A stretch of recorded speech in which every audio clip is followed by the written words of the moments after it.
Hello, let's talk.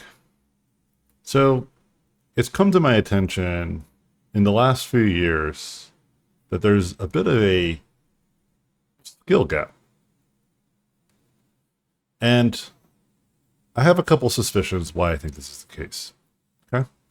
And I want to kind of demonstrate as best I can with basically pseudo math and pseudo statistical analysis to kind of give you a general vibe of what I feel is actually happening, even if it's, you know, anecdotal and potentially mostly hypothetic, and at the very best, a hypothesis of what I believe is happening.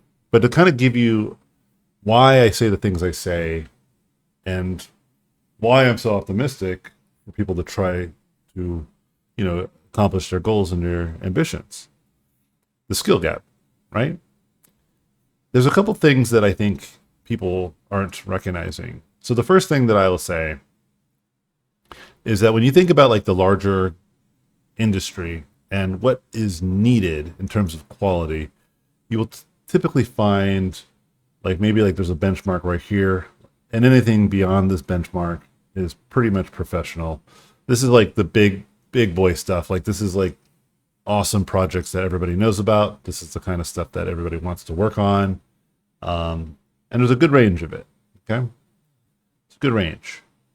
I would say a good amount of studios here are constantly looking for great and exciting talent. And then you have kind of like what I would, you know, chop up to the indie space.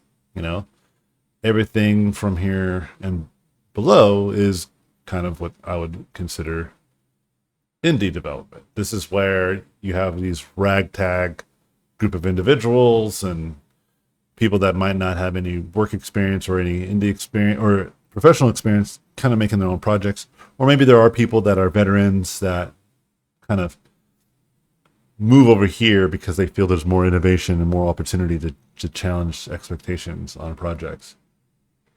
Oh my gosh, excuse me, I'm so tired. Had a long day. And then my wife wanted me to have some sangria with her, which has wine in it. Bro, I am drowsy. So after this video, I'm probably gonna go lay down. Um, but I want to get the video out, and this has been on my mind specifically for the last few days. But I've been thinking about this for years, and so let's talk about it some more. So then you have like this indie space, and then everything in between. I think is a bit more dynamic. You know, you'll have some projects that are a little bit more professional, but they're still kind of low budget ish, but not super low. Then you have indies that are a little bit more polished, even though they didn't have a lot of budget and they don't have the best talent or the best pedigree of artists. And then you have a lot of stuff in the middle, which we typically chop up to like kind of double A. You know, people will look at this as like a triple A development, which is just a marker of how much money has been spent to prop up this project. Double A is like you get a bit of that large investment coming in, but it's nowhere near the expectations of a triple A investment. And an indie, you might not get any investment at all other than your own time and effort, right? And so for the longest time, I think that this chart is relatively accurate with a good amount of people kind of in this category. I'm going to do a bit of compound interest here.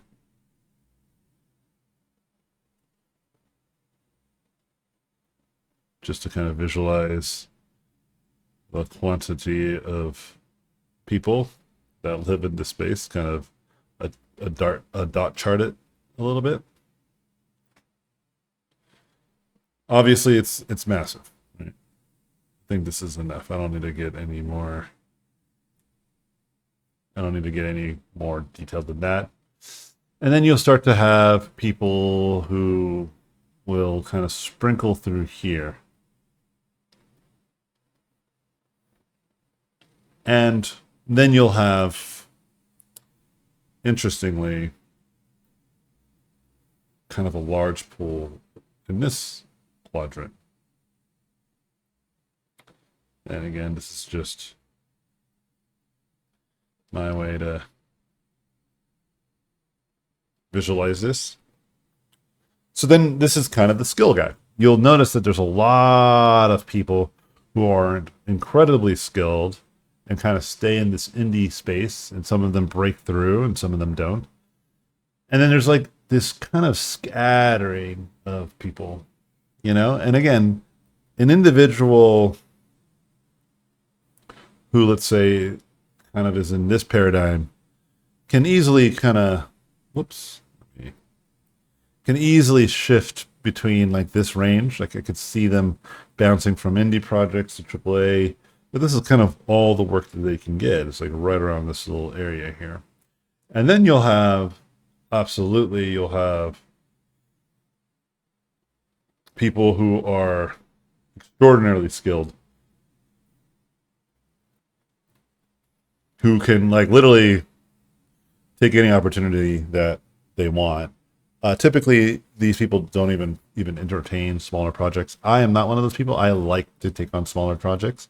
Typically, what I do is just charge a much more reasonable rate. I charge more for my time than for pieces, because it's clear like I can't spend dozens of hours, because it just won't be affordable at that point for those individuals. You know what I mean? So it's something I like to do. I love to work here. I love to work to work on anything, really. But this person can have as much opportunity as they like, following this thing. But you'll notice again, here's this large skill gap. So what do I think is happening here?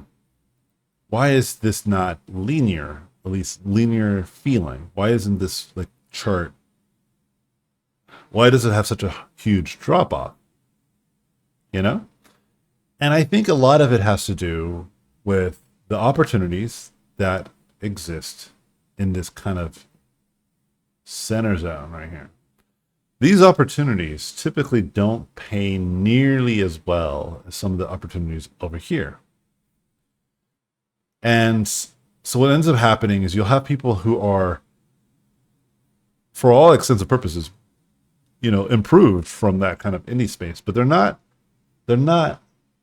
close enough to that professionals level. And these types of studios just are far and few between. And the reason for this is that, when you have a indie project, let's say, actually do well, it usually does very well. It doesn't do kind of well. It usually does very well. It's either that or it does well enough to kind of justify the next year of development, Sometimes they might not go all the way over here, like the Minecrafts, but maybe they'll be like over here, like the Ninja Theories. So they're a little bit more lucrative, but again, they have access to a larger pool, even some of these more extravagant and more excellent artists. You know what I mean? And so I think because of this difference of like, there's like indie studios, really, and then there's pro studios, and then these are like very few and far in between. You know what I mean? If I was to draw like another chart here, let me see if I can do that, to kind of visualize a different way to think about this. Whoops, let's go here. Okay. So if I was to look at the same graph, and we'll use a different color, we'll use this pink that I did. What the? Did I not pick the pink? Did not. And again, I'm going to use these three categories of like indie, double A, triple A. Okay. I believe like there is this many indie projects. Okay. And then there's probably like this many double A projects, and then this many triple A projects. This is kind of what I observe. Like, I get a lot of these people approach me from this level. Very few people approach me from here, and I get approached from this quite a lot. And I don't think it has anything to do with other than the simple fact of like, there's more of this, less of this, And then if we were to take this even further, to think about the wealth difference here, if we were to use this green to kind of demonstrate the wealth difference, it's like, here's the indies, like the budget that they have. Here's double A, and then here's like triple A. Give or take, maybe like this can move around, I guess. But I'm exaggerating to kind of make a very clear point, you know? And so then you can imagine like this large pool of people kind of fighting for these smaller gigs. This is kind of what I'm getting at. Like, there's so many of them, and, you know, it's just not as easy. And if any of these people have access to anybody who's on the more higher echelon, they almost always will try to get those individuals ultimately. So this is what I think is the skill gap. I always encourage people to try to aim for quality portfolios that would work in these paradigms, the AA and AAA environment, because what that will do is it will just broaden your horizon of what work that you have access to, and abandon any idea. I don't think it's helpful. I don't think it's going to help you out. Abandon this idea of like this kind of linear progression to glory. Like, think of it this way. I had a job from an indie studio. It was literally just like a small studio of like maybe 10 people maximum, super small. We had some money. Company ultimately shut down because we weren't able to secure more money. It was a very small studio. I got paid more than I got paid like working at like an Old Navy, but it was like, I think it was like close to $35,000, $40,000 salary. It was like the lowest I've ever made in my entire art career, which makes sense. It was my first real job. Okay. And then I went from that, built a portfolio, and then got a job at a AAA studio, Sony Santa Monica. And I believe I doubled my salary. I got like $75,000 working there. So I went from indie to AAA in a span of a few months. Like, I think it was 4 or 5 months. Because after I lost that job, I just put my head into the sand and just worked my ass off to build a portfolio. And then I put it out there, and I put my name out there to try to get as much exposure as possible, you know? And the rest is history. Then once I got my foothold in there, I worked my butt off. And remember, even though I've never worked at any kind of AA or AAA studio prior, I was brought on as an artist to work on that quality and that standard of work. I was batting with the best of them, you know? I wasn't expected to just all of a sudden learn how to do good artwork. It was expected of me. And this is a skill gap that I'm starting to see. I realize that a lot of people are falling into this trap, thinking, again, there's some linear path. Some people will go to some sort of, university that will have like a 4-year, 5-year plan. And at the end of it, give you a piece of paper telling you that you've accomplished what you needed to do for school, which gives you this false sense of, oh, now I'm ready to get a job. That's just not how that works. A portfolio is what gets you a job. Putting your work out there so people can find that you have a good portfolio is how you get these opportunities. Making constant artwork, putting more artwork out there helps you get these opportunities and helps you find these gigs, big or small. And what I think ends up happening right here is that people will start to get really good at some level. They'll break past like the indie level of quality, but then like their work feels sparse because they can't sometimes justify taking on some of these lower end paying jobs, even though they feel like their work is better. They can see that it's better. They feel that it's better. And they feel like they deserve to kind of move past this. Like this is like a video game, like in StarCraft, you have like, I don't know what the very first level is, I forget, but it's like the starter level. Like you have like level 1, and then you have level 2, then you have like bronze, silver, gold, platinum, masters, and it goes on and on and on and on in StarCraft, right? Like, so you have to work your way up the ladder of how good you are as a player.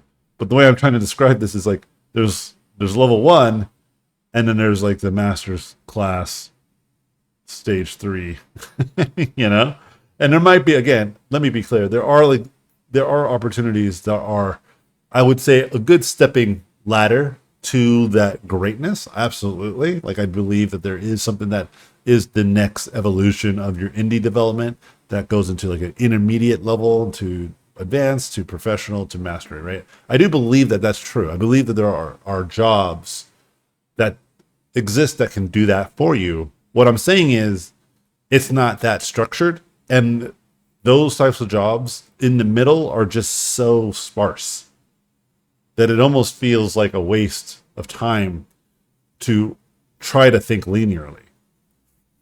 And that's why I always encourage go for the gold. Try to be a professional now, not later, not when you get a job. Do it now. And you might ask yourself, well, what's the standard? Well, just look at the people that you admire. That's the standard, you know? And the skill gap that I think people also misunderstand, you know, when you get these jobs, when you get this opportunity in art production, and again, I'm going to probably put together a tutorial series literally about like what it means to build a portfolio, what you need to demonstrate as an artist, depending on what you want to try to do. But the whole point is that when somebody hires you, when an art director or game director or a movie director, whoever is going to be in charge of giving you artistic feedback, hires you, they're hiring you because you are a exceptional artist, or at least that they think you are.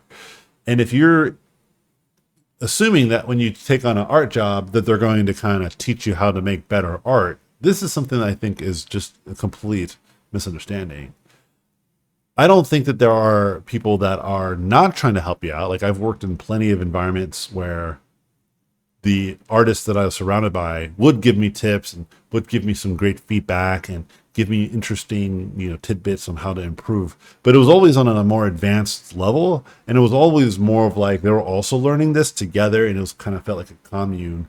And you're hanging out with rock stars, and they're like, "Hey, like I just figured out you could do this cool thing with gradient maps," and you're like, "Oh, sick," you know.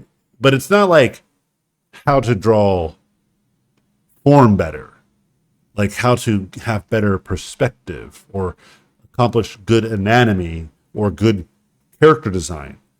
This is not what people are teaching you. And this is something that you shouldn't be taught. You are a professional artist. This is what you should be able to do. And I think a lot of indie developers, indie level artists don't understand this.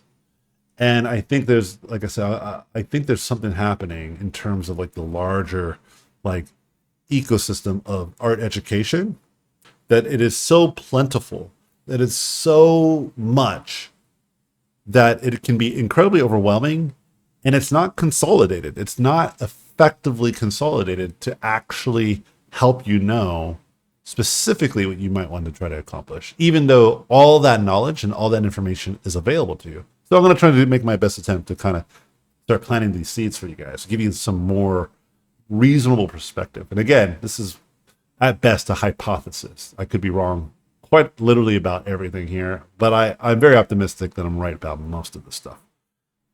And so when you're trying to build that portfolio, folks, like, remember this. And you might say, well, it's incredibly competitive. Look at how competitive it is. And look at all these numbers right here. Look at all this. Like, look at all these masters that I'm going against. Now, I constantly claim on my YouTube channel to my mentors, mentorees, like my students that I teach, I explain to them that there are actually quite a lot of jobs. There's quite a lot. But it's usually for high quality individuals. And that there's very little of high quality individuals. There's not as much. There's a lot of jobs, but very little high quality individuals. And I'm just going to kind of walk you through why you should start to realize this. And that if you are focused on becoming one of these, then you will find more opportunity than not. Again, remember, I think that all you have control over is the quality of your work, and then letting people know that you have quality work, basically putting eyes on your work.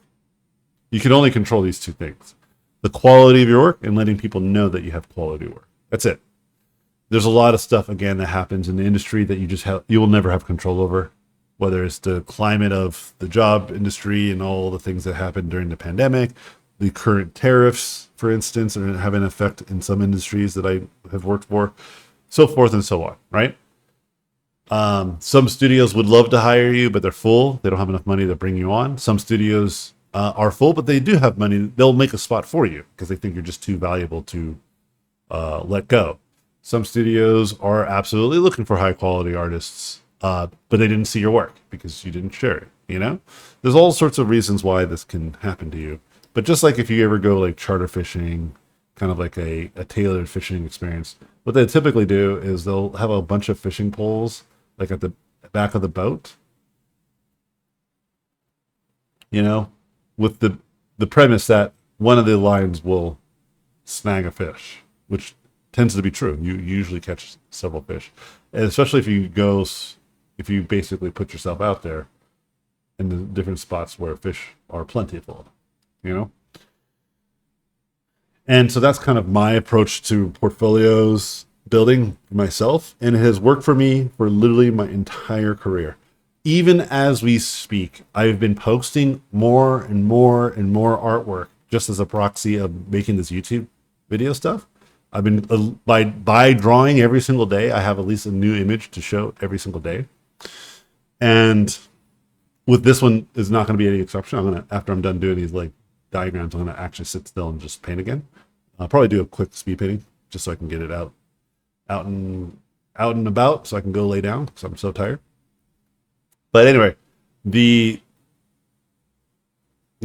approach of me posting a lot, it just happens that I get more people looking at my work and more people start to reach out to me. It happens almost like clockwork. You might say, well, AJ, you have an established style. You've established yourself in the industry. And I'm telling you, this is how I did that. I am telling you how I did that. I worked on trying to build good quality work, and I shared it often. This is by far the most reliable advice I can give you. It's the most honest advice I can give you.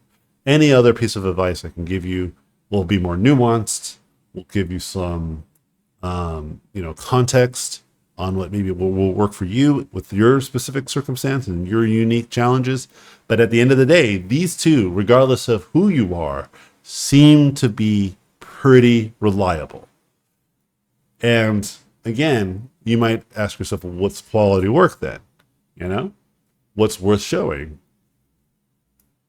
How do you establish that? Well, look no further than the quality of work that we all see on ArtStation on a regular. Look at all this incredible work from these incredible artists who almost certainly, the vast majority of these people are working at some capacity. But I want to show you something a little bit different, just to kind of quantify this even better for you. So I included just the skill of character design. And then I've also included full-time only, meaning that people who are looking for full-time positions that do character design. Okay?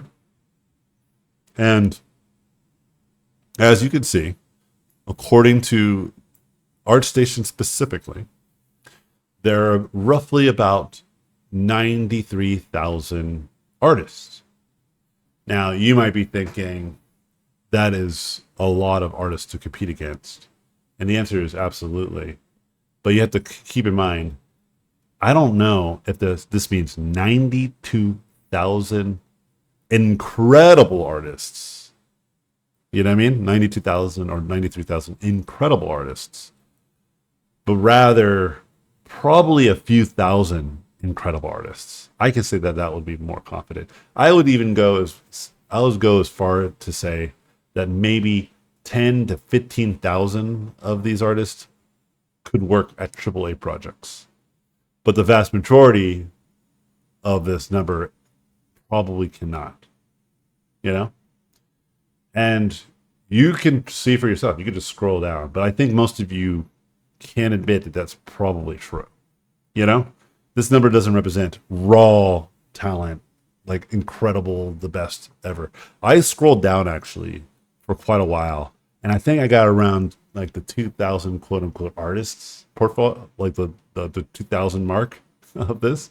That I started seeing portfolios where I could see that they could maybe make it more to the intermediate to double A, but also lean more heavy to indie. And then I think if I would have just kept on going down for another few thousand, then we would just see the vast majority of student portfolios and people who are just starting out, which is totally reasonable. You got to start somewhere. What I'm trying to say is it's not as big as you might think, but let's be really aggressive about this. Let's not even give the benefit of the doubt here. Let's just say, as character concept artists and designers, there is truly about almost 100,000. Let's make it rounded out to 95,000 people. Truly, when you look here, there are roughly on this website, it's Game Dev Map, roughly anywhere between, I would say 5 to 8,400 according to this database, 5 to 8,000, let's just say.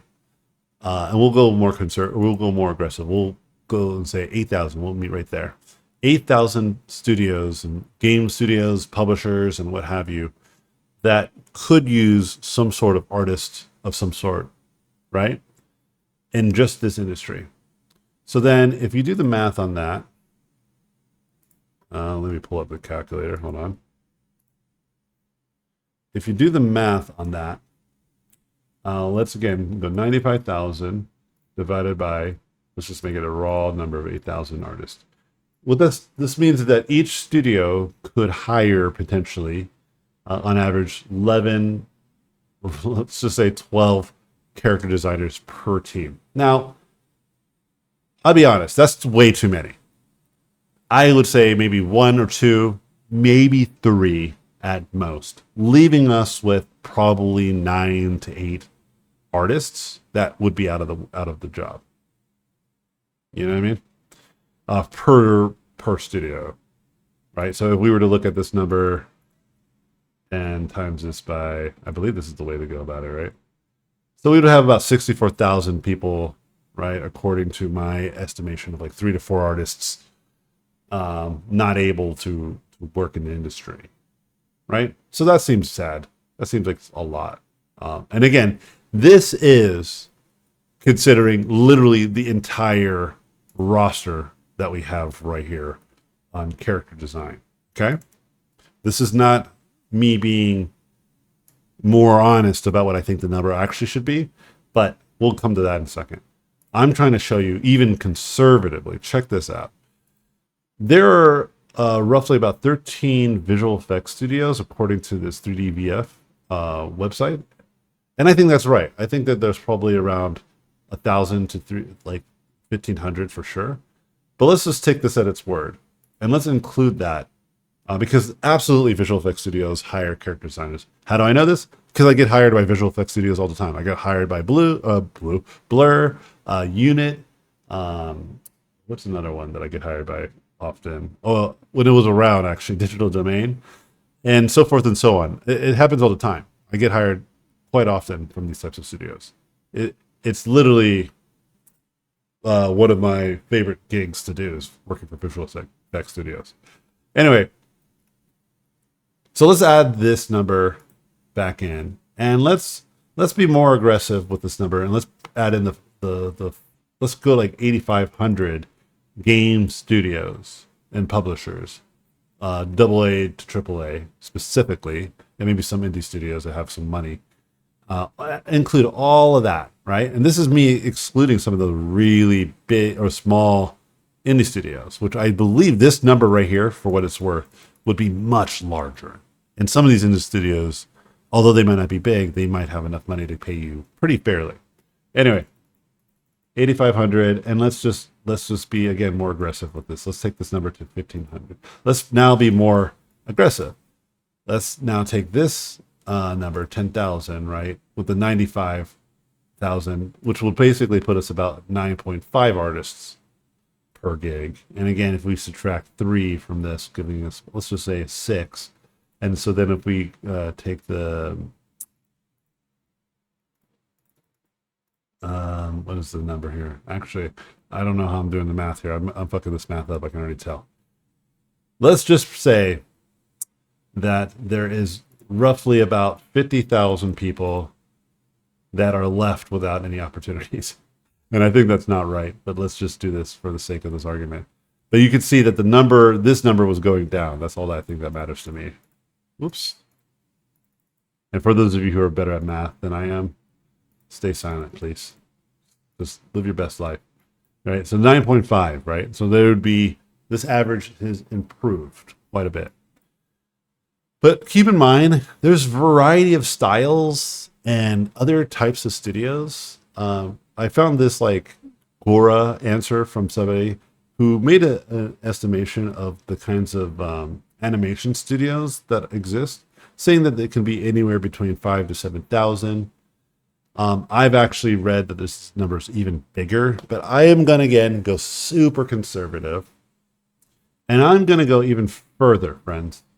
I am going to say that if you include all the game studios, and again, I think this is an incredibly conservative number.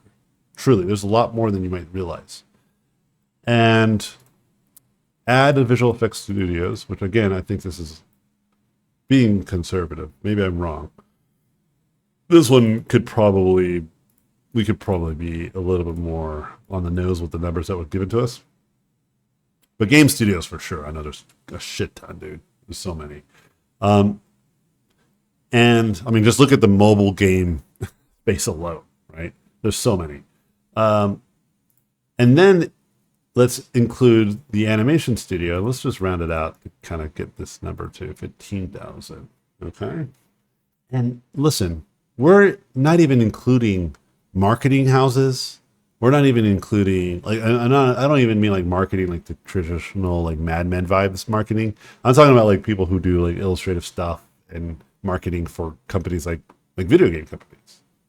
You know, that they're not quote unquote visual effects studios, but they are the studios that help build marketing material. They help build trailers and commercials and ads that are really impressive, and they typically will hire a visual effects studio to help them make it. You know, anyway, and these people will hire artists to work with them, to work with the vendor. I've done this as well. I've seen it happen. This is excluding the fashion industry, industrial industry. What else is there? I had it on the tip of my mind right now. Aerospace. I have a buddy who works in the, aerospace industry. Like he works for like SpaceX, making cool concept art for like space landing, you know. I have friends who could do that kind of stuff. It's really cool. Music videos, right? TV shows, VR, AR. There's so many. So let's just for the hell of it add just another 5,000. I think that this is, again, way too conservative. I think there are so many different types of studios with all types of needs that this number is just not, like, out of the 7 billion people on this planet, this seems like such a small ass number for all the things that are being made on this planet. I've even seen positions open up for like freaking military equipment for art directors, which I'm assuming, again, the goal would be to probably create some sort of aesthetics and appeal to acquire more, that war money. Anyway, like think about drones and robotics. Like there's so many things, guys. Trust me. Oh yeah, like analog stuff, tabletop games. The Hasbros and the Mattels. So again, there's lots and lots and lots of stuff here. Okay, YouTube. Other YouTube content creators who want to hire artists. I think I saw Mr. Beast was looking for concept artists the other day on LinkedIn. I even applied for that. I was like, that sounds fascinating. I'm curious what that's about. But then as time went on, I was like, maybe it's not the best idea to work for that guy. But we'll see. So let's just pretend 20K and divide that by the 20K. So now we're getting to a number where quite literally every studio that I can imagine in this conservative estimate, any kind of artistic job that you can even think of, that you would love, that you would enjoy. I've done like a music video for Justin Timberlake once. I did a robot design. That was super fun. It was the music video is called Filthy. There's like a little robot that dances, and I helped work on that design. You know, there are so many fun opportunities that literally every studio, if they wanted to, could hire what I believe is a pretty reasonable roster. When I worked at Sony Santa Monica, there was four. It was me, Eric, the two Erics, and then Izzy. Yeah, it was me, the two Erics, and Izzy. So that's 4 people. And then I think we had 4 environment artists.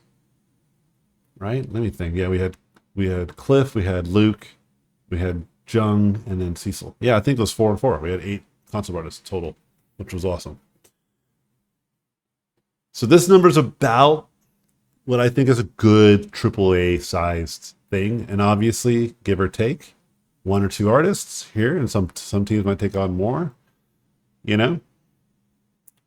And again, remember, this is considering this 95,000 number of like literally overestimating this number and considering every single individual is a rock star artist, which we all can probably come to the conclusion that this is just not the case. That this number is remarkably smaller.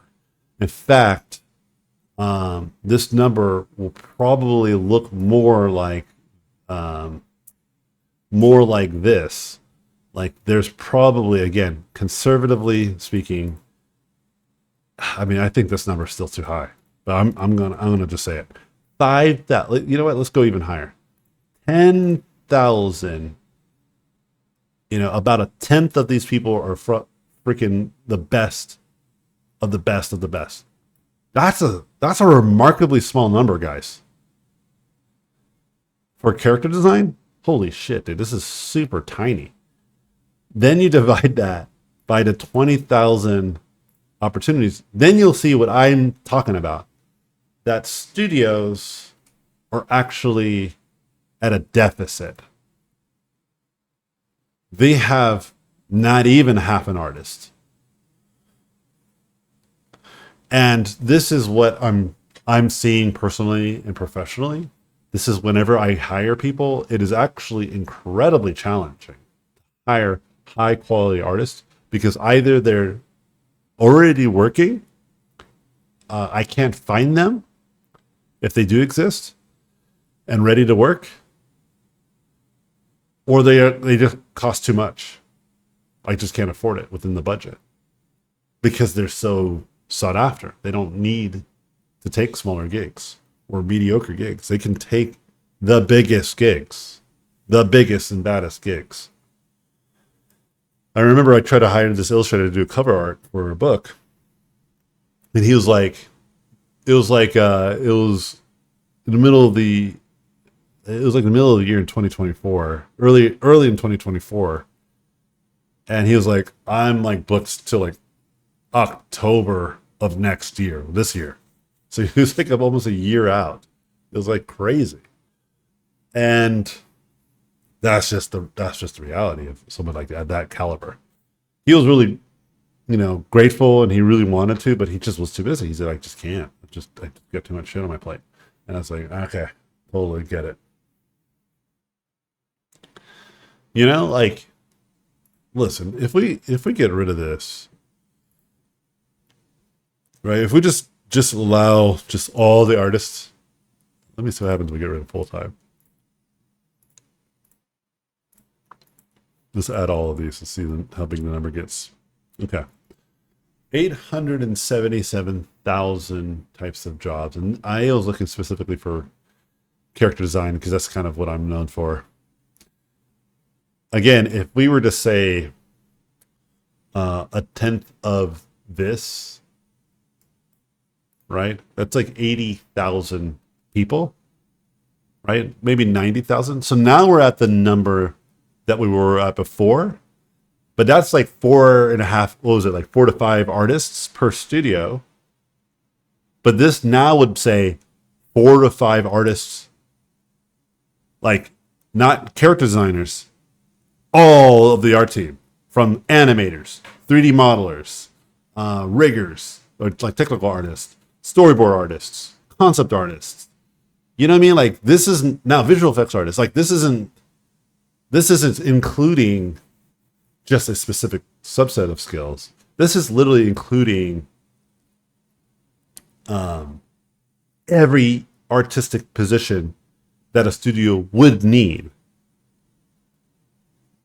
And 4 to 5 artists, especially if you're making a major AAA like film or movie, or sorry, like movie or game or TV show. I mean, 5 artists is a tough pill to swallow for some of these projects. If you ever watch a movie like an Avengers, you'll see the list of artists, and it's literally hundreds of artists typically to make one of those major films. I am also in the camp that I think smaller and smaller teams can make incredible stuff. Like the animated short Flow was made by like a very small team, but I don't think that team was like 2 people. I think the team might have still been like 30 to 40 people. You understand? I'm just saying it's more within your grasp. And I think you can make an animated short, an animated film all by yourself, but it'll just take a lot of time and effort. And I think with time, it will become more and more easier that you'll just see a new marketplace where these hundreds of thousands of people that are incredibly skilled will start making their own shit, which will then open up the floodgates to having more opportunities for people who are also pretty accomplished and pretty skilled. Hope this all makes sense. Kind of talked a lot. But that 20,000, that 20,000, like, let's recap here. That 20,000, like, potential studios, specifically studios. This number right here, I think is wrong. I think it's much higher. If I had to guess, I think it would be probably closer to 50,000 studios that could actually pay artists reasonable money. Maybe they're not studios. Maybe they're individuals, like a musician or some shit in their company, you know? Maybe they're not a AAA studio. Maybe they're like a small indie studio that did really well in their Kickstarter, and now they have, $2 million in their pocket, and they can hire several artists for a reasonable rate. This number absolutely is bigger, and probably closer to this if I had to guess. And I am saying at the best for character designs, 3D modeling, all of this stuff, like every single freaking art position that we can all agree is important to have.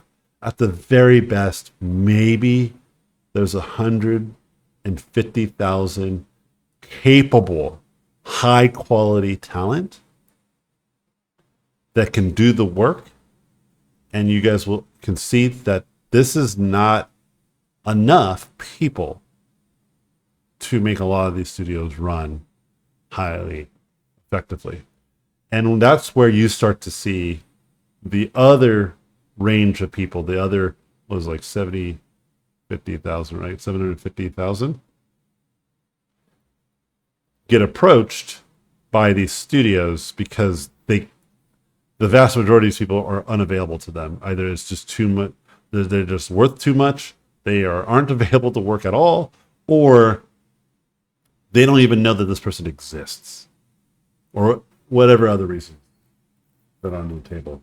I can tell you for a fact too that a lot of the artists that are on this larger list are either passed away, which is incredibly sad, or just stopped making art in general. Like, even though they were accomplished artists, maybe they just were sick of the burnout and crunch at some of these studios that they worked with. They just were dealt a really bad hand in the studio that they ended up working for, which can happen. Or they just quit. Maybe they tried it out. You know what? I actually want to be a YouTuber. Now they're a YouTuber and they do incredibly well there. You know what I mean? So they're like they're even completely off the market, but they still have their portfolio on there. You understand? So what I say to you guys, come on, get good. Like really focus on trying to accomplish this goal. Competition is fierce amongst the titans, you know?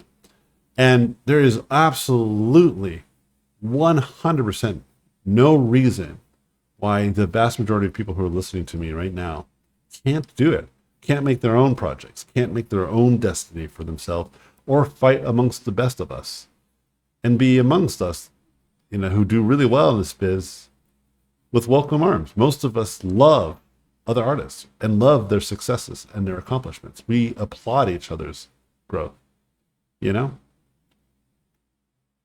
is 100% one of my favorite things about this industry. Is about the community and the vibes of the community. It's incredibly awesome. Right now, there's a bit of, drama that kind of spawns here and there. And I think because of the nature of what it means to, make content online that does well, it unfortunately encourages drama. I think it's kind of why we have the current political environment we have as well, because of this very same reason. But I don't want to get into that, truly. But I think that the tragedy that I see that happens quite a lot is that people think that it is completely unobtainable. And I'm saying, no, trust me, there are more opportunities than you realize. There truly are a lot more opportunities than you realize.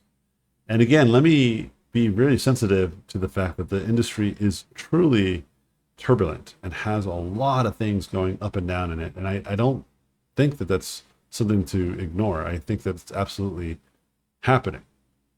But it will pass. It has in the past. I've seen it. I've lived through a couple apocalypses amongst the business. And I think this one is exceptionally turbulent, 100% because of the climate of what people spend their time with has shifted. And then also what I think people had to deal with during the pandemic. That was a real thing that kind of created a lot of real challenges. And I don't think that should be ignored at all. So I am very sympathetic to kind of the world affairs, but I'm just trying to get across some more positivity here and some optimism using some data that I collected and kind of postured it in this premise. Again, I think some of the numbers can go one way or another. I don't have an exact number for any individual demographic of our industry. Like, I can't do that with that type of confidence. This is why I have to keep telling you that it is best served as probably a hypothesis rather than a conclusive theory, But like I said, I've been around the block quite a few times. I have hired people quite often, and it is not like, oh man, like, who do I pick? There's so much people to pick from. Like, it has almost never been that way the entire time I've worked in this industry. It is always really hard to find incredibly skilled artists that also know how to do the job and like can do effective work. And once you give them the green light to start working, like, you don't really need to do anything. Like, it just works. They just do the job. They just start going, and it's awesome. It's very hard to find people like this. I remember like we spent, I mean, shoot, we spent like almost an entire few months trying to find a competent uh, lighting artist. It was really hard, and at the end of the day, we settled on somebody that we really enjoyed, but I think they were still too junior ultimately, and it was a bit of a challenge. You know, hiring a character modelers, man, that was tough. It's really tough. I hired a couple that I'm like, they did okay, but then as the project went on, like it just became more obvious, like the challenges with this, you know, and it was just consecutive, like consecutively, I would constantly run into this stuff. I remember we would hire concept artists, and the concept artists were just really good at disguising their actual skill through tutorials. They just watched a lot of tutorials and they built their portfolio almost and primarily from tutorials that they watched without understanding the kind of the fundamentals of what your portfolio ought to have in it. And because of this, they they absolutely were like nowhere near as skilled as they needed to be specifically to be a good concept artist. It was tragic. And I remember it was one of those instances where I literally had to kind of teach them how to do concept art. And that's just not a good position to be if you're getting hired, you know? And like I said, I'm going to kind of walk through more of what I believe a proper portfolio ought to look like. I think my mentorships are incredibly useful to kind of get people to draw and to learn how to be their own voice and to kind of find what they really want to accomplish in their lives and also build portfolios. But we only have so much time to do that. I don't like a curriculum based structure for larger school formats because it tends to leave people behind. Like you can never really keep pace with everybody who takes your courses in that instance. And so it's really hard to do that. So I think what I might have to do is create like a proper educational tool that can help you essentially build a portfolio at scale, because obviously I cannot teach every single person all the time. And it is not, it's like my least favorite thing to focus on when building like art. Like I don't want to just tell you how to make a portfolio because it requires you to sit still for potentially weeks making tons of art, and walking you through every step of that is very laborious, you know? And at the end of the day, I just hate the idea that even if I did a great job and I give every tool and every opportunity to make you succeed with building that portfolio, and you guys see this even with like really high caliber schools like Art Center, that at the end of the day, you still don't make people have portfolios that can get them jobs out of the gate. It happens. And I'm not a big fan of that because it is something that, like I said, the only thing I can control is again the quality of work and letting people know I have quality work. And what I have quality in doing as an educator is like a more of like an art therapist, art physical or like physical trainer. Like I tell you the kinds of exercises to get you in shape, but what I can't do necessarily is making you essentially an Olympic athlete, because part of that involves you being you, and that also requires probably like a coach, an actual person who's following your day-to-day life every day for years. That is just something I'm just not offering, you know. If I did that, then I think I would have way more success. If it was more of that kind of like, I will follow along with you for like an entire year until you get a job type of vibe. That makes sense to me, but again, I'm not about that. I don't have the time to Mr. Miyagi anybody, you know. But short form mentorships to get people inspired and motivated and stay focused on what they need to accomplish, absolutely. And it's helped so many students of mine